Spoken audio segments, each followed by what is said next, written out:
সবাই সফল হতে চাই, কিন্তু সবাইকে সফল হতে পারি? সবাই আমরা সফল হতে পারি না, কেউ কেউ সফল হতে পারি। আজকে আমি সফলতা অর্জনের জাস্ট 3টি টিপস দেব। কথাগুলো মন দিয়ে শুনুন, আপনারই কাজে লাগবে। সর্বপ্রথম কঠোর পরিশ্রম করতে হবে।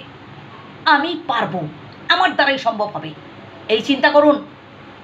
আজ পর্যন্ত আপনি হেরে গেছেন, বারবার চেষ্টা করেছেন, ব্যর্থ হয়েছেন, পারেননি, এইসব অজুহাতগুলো প্লিজ বাদ দেন। এবার থেকে, এখন থেকে, এই কথাগুলো শোনার পর থেকে নিজেকে প্রিপেয়ার করুন, নিজেকে প্রস্তুত নিন যে আপনি সামনের দিকে এগোবেন, আর থেমে থাকবেন না, আর পিছিয়ে আসবেন না।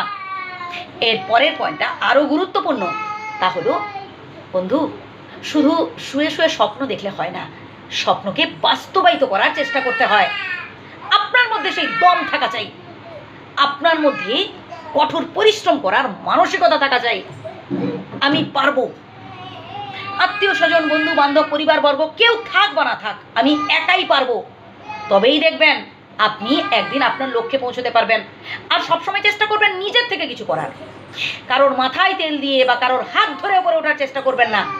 তাহলে একটা সময় দেখবেন ওই মানুষটা যখন আপনার হাতটা ছেড়ে দেবে, আপনি দুম করে নিচে পড়ে যাবেন। তাই নিজের থেকে চেষ্টা করুন, নিজের থেকে দাঁড়াবার চেষ্টা করুন। হ্যাঁ, সেক্ষেত্রে হয়তো আপনি বারবার পড়ে যাবেন, বারবার উঠে দাঁড়াতে চেষ্টা করবেন, আবারও পড়ে যাবেন, কিন্তু একটা সময় আপনি ঠিক পারবেন। আর নিজের থেকে কিছু অর্জনের আলাদা একটা আনন্দ আছে। এর পরের পয়েন্টটা আরও গুরুত্বপূর্ণ, তা হলো পরিকল্পনা মাফিক কাজ করা। কাজ করতে হবে বলে কাজ করবো তা নয়, কাজটাকে ভালোবেসে কাজ করতে হবে, কাজটাকে গুরুত্ব দিয়ে কাজ করতে হবে। তবেই সেই কাজ দেখবেন আপনাকে গুরুত্বপূর্ণ ব্যক্তি করে তুলবে, সেই কাজ অবশ্যই আপনাকে সফলতা এনে দেবে। আমরা তো সবাই চেষ্টা করি সফলতা অর্জনের জন্য, সবাই তো পরীক্ষায় বসি, সফলতার পরীক্ষায়। সবাইকে পাশ করতে পারি না, হাতে গোনা কয়েকজন সফল হন।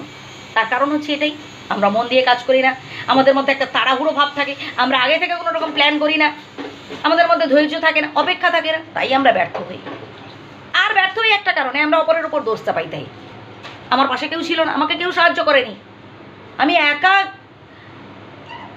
কাজটা করেছিলাম তাই পারলাম না, এইরকম নানান অজুহাত আমরা আমাদের মনে তুলে ধরার চেষ্টা করি না। এবার থেকে যে কথাগুলো বললাম একটু ভাবার চেষ্টা করুন, তবেই আপনি পারবেন। আর মানুষ পারে না এমন কিছুই হতে পারে না, মানুষ চাইলেই সব পারে, আপনি চাইলেই সম্ভব হবে। যদি আপনার মধ্যে কঠোর পরিশ্রম করার ইচ্ছা থাকে, যদি আপনার মধ্যে জেদ থাকে যে আমি পারবো, আমার দ্বারাই সম্ভব হবে, আমি এই পৃথিবীকে চমকে দেবো, আমি এমন কিছু করবো যাতে সবাই অবাক হয়ে আমার দিকে তাকিয়ে থাকে আর সবার সবাস বলে। হ্যাঁ, নিজেকে এইভাবে তৈরি করুন, তবেই আপনি পারবেন। পজিটিভ চিন্তা করুন, নেগেটিভিটিগুলোকে বাদ দেন। পারবো না, হবে না, এসব বাদ দেন, বলুন পারবো, হবে, আমি একাই পারবো। ভালো থাকবেন।